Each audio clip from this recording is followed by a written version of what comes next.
সিউড়ি পুরসভা তৃণমূল চেয়ারম্যান সহ 20 জন তৃণমূল কাউন্সিলরের বিরুদ্ধে কলকাতা হাইকোর্টে মামলা। সিউড়ি পুরসভার প্রাক্তন তৃণমূল চেয়ারম্যান প্রণব করের মামলার বিষয়বস্তু তার 15 নম্বর ওয়ার্ডের কাউন্সিলর পদ নিয়ম মেনে খারিজ করা হয়নি।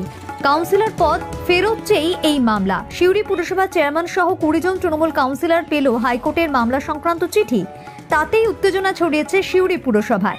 হাইকোর্টের চিঠি পেয়েছে বীরভূমের জেলা শাসক ও মহকুমা শাসকও।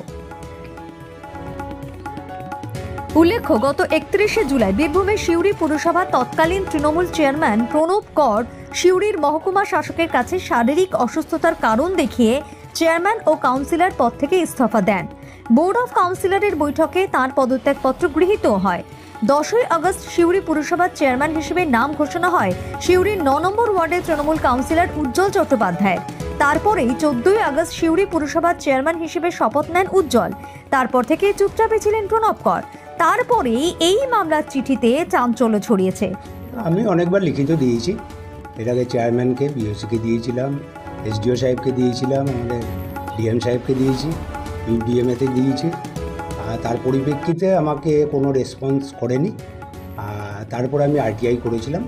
আরটিআই চেয়ারম্যান যেটা অ্যান্সার দিয়েছিল যে বিওসিতে আমরা রেজিগনেশন অ্যাকসেপ্ট করেছি। এবার আমি আইনের দ্বারস্থ হয়েছি যে এটা অ্যাকসেপ্ট করতে পারে কি পারে না, কারণ আমি অনেকবার লিখিত দিয়েছি যে আমার কাউন্সিলরশিপটা হয়তো আমি লিখিত দিই নাই রেজিগনেশনের জন্য, আমার হয়তো সই করা ছিল, লিখিতটা টাইপ করা ছিল। সেইটার প্রসেসটা আমি জানতে চাইছি যে এটা ঠিক না বেঠিক। যদি আইন বলে যে হ্যাঁ কাউন্সিলরশিপ রেজিগনেশন করতে পারে, রেজিগনেশন অ্যাকসেপ্ট করেছে। আর যদি আইন বলে না এটা কাউন্সিলরশিপ রেজিগনেশন করতে পারে না, তাহলে পারে না। সেটা আইনের। আমি তো নিজের হাতে লিখে দিইনি, সইটা আমার টাইপ করা ছিল।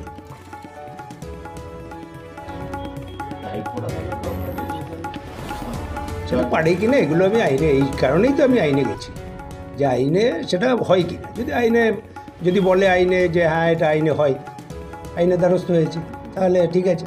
আইনে যদি না হয় তাহলে সেটা আইন বুঝবে। এই জাস্ট ছয়মাত্র চিঠি পেলাম, আমাদের শুধু আমাকে নয় অল কাউন্সিলরকে এই চিঠি করেছে, একটা চিঠি এসছে। তো আমরা আজকে বিওসি আমাদের কাছে ভোট মিটিং আছে, আমরা সিদ্ধান্ত নেব। তো উনি যেটা করেছে আমরা আইনতই আমরা খারিজ করেছিলাম ওনার আপনার কাউন্সিলর, বা উনি রিজাইন দিয়েছিল চেয়ারম্যান কাউন্সিলর দুটোই, ওইটা আমরা অ্যাকসেপ্ট করেছিলাম। অলরেডি আরটিআই করেছিলাম, আমরা উত্তর দিয়েছিলাম। তো আবার যেটা আমাদের যে লয়ার এঙ্গেজ লয়ার আছে, প্যানেল লয়ার, তার সঙ্গে ভোট মিটিং সিদ্ধান্ত উনি আমরা কেসে যাবো। এর আগেও তো তারপরেও তিনি বারবার চেয়ারম্যানকে একটা চিঠি করেছিলেন যে আমার কাউন্সিলর পদ থাকুক। শুনুন, উনি গোটা একটা ইতিহাস সৃষ্টি করেছিলেন দুটোই রিজাইন দিয়ে। তারপরে উনি আবার হাতে পায়ে এসে ঘুরছে, কোথাও কিছু ফোন করেছিল আমাকে, নিয়ে আমাকে একটা পার্সোনাল চিঠি দিয়েছে। তো অলরেডি তখন আমাদের খারিজ হয়ে গেছে। উনি আরটিআই করেছিল, ডিএম সাহেবকে করেছিল, আর এসডিও করে অলরেডি আমাদের লয়ার প্যানেল লয়ার আরটিআই উত্তর দিয়ে দিয়েছে। আবার উনি যে কেস করেছে হাইকোর্টে, আমরা এবার কেসে যাবো। তারপর আগামী দিনে আমাদের আইনগুলো যা বলবে আমরা সেটা মান্য করবো। না, ওটা তো কোর্টের ম্যাটার। উনি যদি জিতেন তারপর যেটা কোর্ট রায় দেবে সেটা আমরা হাতে নেব। পাওয়া বলতে হাইকোর্টের একটা চিঠি আমাদের কাছে এসছে কাউন্সিলরদের কাছ থেকে। 1 নম্বর ওয়ার্ডের কাউন্সিলর যাই হোক ওটা হাইকোর্টে কেস করেছেন ওনার পদটা নিয়ে, সেই ব্যাপারেই একটা চিঠি এসছে। তো আমরা সবাই মিলে আলোচনা করে সেই চিঠির উত্তর আমরা দেব। যাই হোক আইনের পথেই যেমন চলবে। উনি কেস করেছেন হাইকোর্টে, ওনার পদটা যাতে না যায় সেই ব্যাপারেই কেস করেছেন। হ্যাঁ, এবার বৈধ অবৈধ গোটাটাই আইনের ব্যাপারেই বিচার হবে। উনি আপিল করেছিলেন, যাই হোক এই ব্যাপারটা সেই অনুযায়ী স্টেপ নেওয়া হয়েছে। আমার নাম কুন্দন কুমার দে, আমি 13 নম্বর ওয়ার্ডে কাউন্সিলর। আর এই নিয়ে ঘোলা জলে মাছ ধরতে নেমেছে বিজেপি। তৃণমূল কংগ্রেসের করুণ দশা। সিউড়ি পৌরসভার চেয়ারম্যান কোনো সময় পদত্যাগ করছেন, কোনো সময় হাইকোর্টে রিপিটিশন করছেন। আজকে যেটা খবরের শিরোনামে, সিউড়ি পৌরসভার চেয়ারম্যান তৃণমূলের বিরুদ্ধে মামলা করেছেন, তাকে কেন সরানো হলো।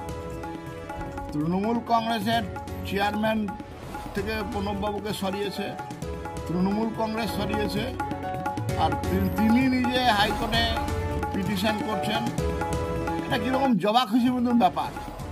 ভোটই হলো না, ভোট লুট হলো, সেখানে আবার পদত্যাগ, সেখানে আবার হাইকোর্টের কেস, এসব নাটক। অর্থাৎ তৃণমূল কংগ্রেস মানুষের যে চিন্তাধারা, মানুষ যেদিকে যাচ্ছে বিজেপির দিকে ছুটছে, এই সময় ডাইভার্ট করে একটা খবরের শিরোনামে থাকতে চাইছে। তৃণমূল কংগ্রেসের গোষ্ঠীকন্দল প্রকাশ্য আসছে দিন দিন, আর সেটাকে মানুষের কাছ থেকে ডাইভার্ট করতে চাইছে তৃণমূল কংগ্রেস। আমরা পুরো ঘটনার প্রতি নজর রাখছি। আমরা মনে করছি যে তৃণমূলের শেষে শুরু হয়েছে তাসের ঘরের মতো তৃণমূল কংগ্রেস ভেঙে পড়বে।